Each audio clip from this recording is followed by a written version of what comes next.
கேட்டாதான் சொல்லுவீங்க.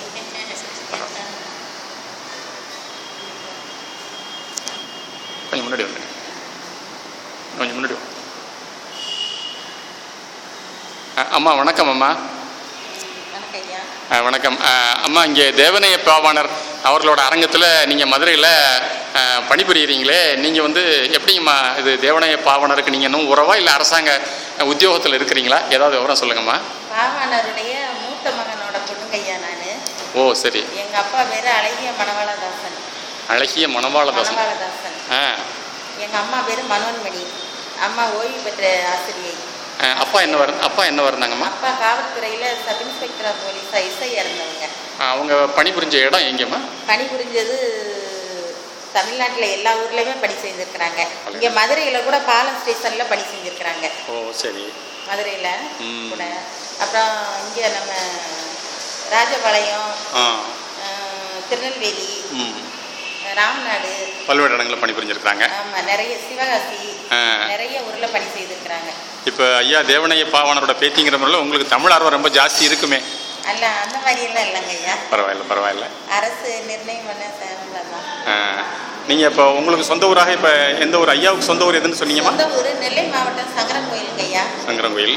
தாத்தா பாவாணர் ஐயா பிறந்ததே சங்கரன்கோயில் தாங்க ஐயா. ஓ, சங்கரன்கோயிலில் எந்த ஏரியாம்மா? அது பெரிய ஊர் ஏரியா. காந்தி நகர்னு ஒரு இடத்துல ஸ்கூலில் ஆசிரியராக பாவாணருடைய அப்பாவும் அம்மாவும் அங்கே பணி செஞ்சுருக்காங்க. அவரோட அப்பாவும் அம்மாவும்? ஆமாம், ஆசிரியர் பண்ணி பார்த்தவங்க. ஆமாங்க ஐயா. சரிங்கம்மா. பாவாணருடைய தாயாரும் தகப்பனாரும் ஆசிரியர், 2 பேருமே ஆசிரியர். அங்கே பணி செஞ்சுருக்கிறாங்க. அப்புறம் கலப்பாகுளம்னு சங்கரன்கோயில் பக்கத்தில் ஒரு கிராமம் இருக்குங்க.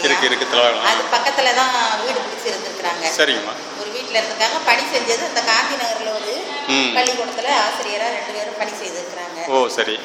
அந்த மாதிரி வரலாறு. பாவாணர் பிறந்ததே 1902ஆம் ஆண்டு சங்கரன்கோயிலில் தான் பிறந்ததா சொல்கிறேன். எங்கள் அப்பா அம்மா எல்லாம் சொல்லியிருக்கிறாங்க.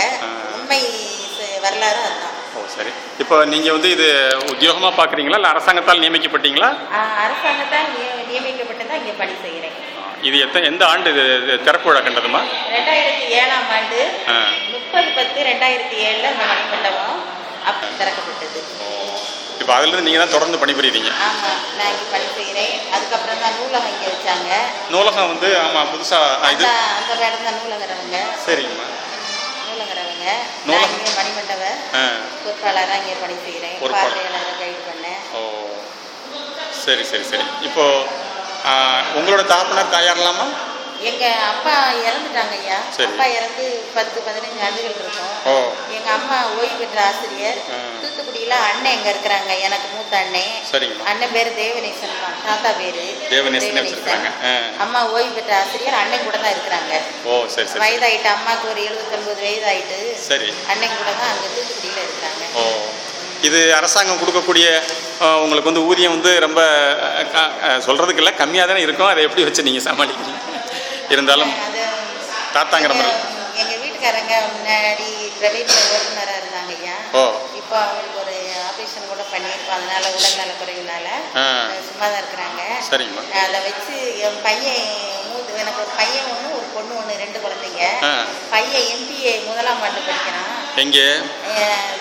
நம்ம சங்கரன்கோயில் பக்கத்தில் வீராசாமி செட்டியார் இன்ஜினியரிங் கல்லூரின்னு ஒரு கல்லூரி இருக்குது. சரி. அந்த இன்ஜினியரிங் கல்லூரியில் 1ஆம் ஆண்டு படிக்கிறான்.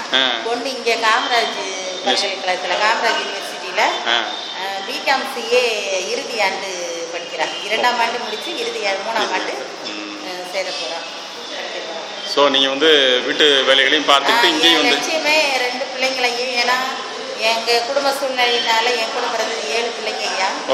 அப்பா பணியை இறுதி வரை செய்யாமல் இடையிலேயே அப்பா இதாகிட்டாங்க. சரி. சஸ்பெண்ட் ஆகி அந்த மாதிரி ஒரு சூழ்நிலை, நெருக்கடியான சூழ்நிலை. அம்மா தான் ஆசிரியர் பணி செய்து நாங்கள் 7 பேர் எங்களை வளர்த்தாங்க. அதனால நான் நல்ல ஒரு உயர்கல்வி படிக்க முடியாத, நான் SSLC தான் படிச்சிருக்கிறேன். அப்போ நீங்கள் வந்து அவங்க தாய் தகப்பனாருக்கு நீங்கள் எத்தனாவது குழந்தைன்னா? நான் வந்து கடைசி குழந்தை. ஓ 7வது. அதனால அக்கா எல்லாம் ஆசிரியராக இருக்காங்க. 2 அக்கா ஆசிரியராக இருக்காங்க. நான் வந்து SSLC படிச்சிருக்கிறேன். அதனால பிள்ளைங்களை நல்லா படிக்க வைக்கணுங்கிறது தான் என் எய்ம். அது ஒரு நோக்கத்தை நோக்கத்தோட நான் அதுக்காக தான் அரசுட்டு பணியே கேட்டேன். சரி சரி. வேலை வாய்ப்பு இருந்தால் தான் பிள்ளைங்களை படிக்க வைக்க முடியும். ஏன்னா வீட்டுக்காருக்கு நிரந்தர வேலை கிடையாது அப்படிங்கிறதுனால தான் நான் பிள்ளைகளை படிக்க வைக்கணும் அப்படிங்கிற ஒரு உயரிய இந்த நோக்கத்தில் தான் வேலை வாங்கி பிள்ளைகளை படிக்க வச்சுட்டு இருக்கிறேன். ரொம்ப சிறப்பு. ஓ, மதுரையில் தமிழ்ச்சங்கம் கண்ட மதுரையில் ஐயா தமிழ் தேவனைய பாவாணர் ஐயா அவர்களுக்கும் அற்புதமான ஒரு மணிமண்டபம் கட்டி அதில் பேத்தியாக நீங்களே இதில் பொறுப்பு வைக்கிறதுக்கு அரசு அனுமதிச்சுக்கிறது ரொம்ப சந்தோஷமான ஒரு விஷயம்மா. ரொம்ப நன்றிங்கம்மா. பெருமைப்பட்டுறேங்க ஐயா. தாத்தாவுடைய மணிமண்டபத்தில் பணி செய்கிறத நினைச்சு பெருமைப்பட்டுறேன். இங்கே பார்வையாளர்கள் தினந்தோறும் வர்றாங்களாமா? இது ஞாயிற்றுக்கிழமையிலும் திறப்பு. 2 பக்கம், இந்த பக்கம் பெண்கள் விடுதி, தங்கும் விடுதி, கல்லூரி விடுதி இருக்கு, கல்லூரி பெண்கள், இந்த பக்கம் ஆண்கள் தங்கும் விடுதி இருக்கு.